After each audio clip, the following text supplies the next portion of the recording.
Luke, chapter 20. One day, as Jesus was teaching the people in the temple courts and proclaiming the good news, the chief priests and the teachers of the law, together with the elders, came up to him. "Tell us by what authority you are doing these things," they said. "Who gave you this authority?" He replied, "I will also ask you a question. Tell me, John's baptism, was it from heaven or of human origin?"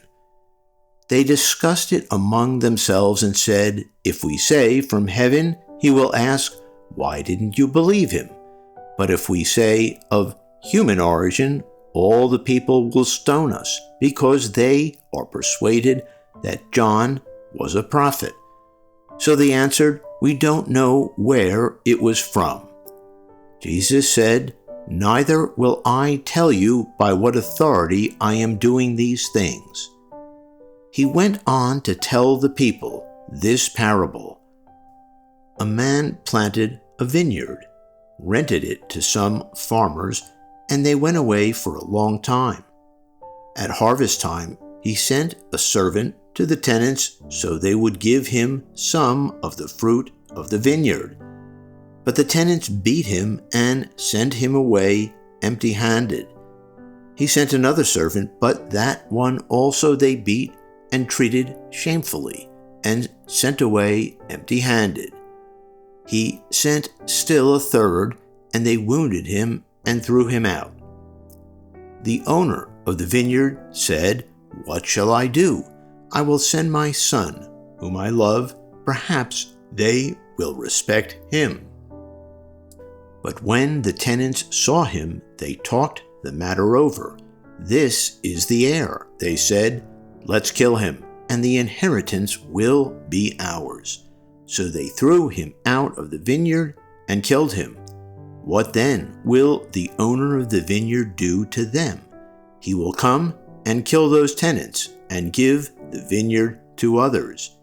When the people heard this, they said, "God forbid." Jesus looked directly at them and asked, "Then what is the meaning of that which is written? The stone the builders rejected has become the cornerstone. Everyone who falls on that stone will be broken to pieces. Anyone on whom it falls will be crushed."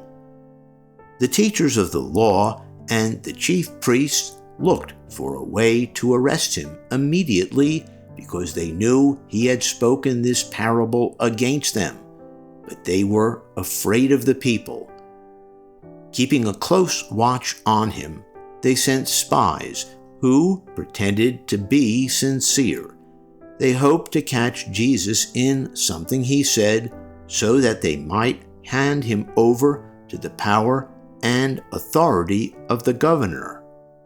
So the spies questioned him, "Teacher, we know that you speak and teach what is right, and that you do not show partiality, but teach the way of God in accordance with the truth. Is it right for us to pay taxes to Caesar or not?"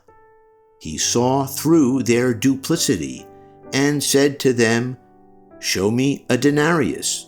Whose image and inscription are on it?" "Caesar's," they replied.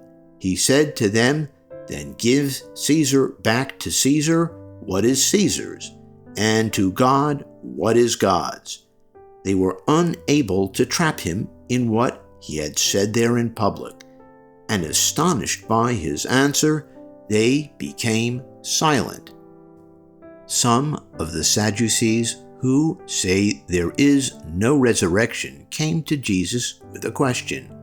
"Teacher," they said, "Moses wrote for us that if a man's brother dies and leaves a wife but no children, the man must marry the widow and raise up offspring for his brother. Now there were 7 brothers. The first one married a woman and died childless. The second and then the third married her, and in the same way the 7 died, leaving no children. Finally, the woman died too. Now then, at the resurrection, whose wife will she be, since the 7 were married to her? Jesus replied, The people of this age marry and are given in marriage, but those who are considered worthy of taking part in the age to come and in the resurrection from the dead will neither marry nor be given in marriage, and they can no longer die, for they are like the angels. They are God's children, since they are children of the resurrection. But in the account of the burning bush, even Moses showed that the dead rise, for he calls the Lord the God of Abraham, and the God of Isaac, and the God of Jacob.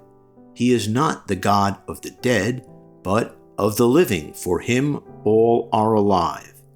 Some of the teachers of the law responded, Well said, teacher, and no one dared to ask any more questions.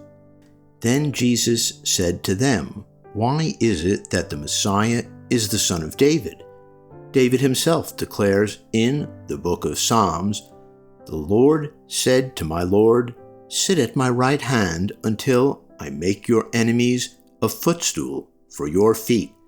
David calls him Lord. How then can he be his son? While all the people were listening, Jesus said to his disciples, Beware of the teachers of the law.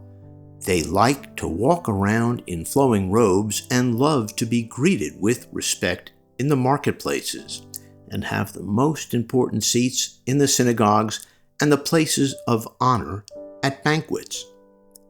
They devour widows' houses and, for a show, make lengthy prayers. These men will be punished most severely.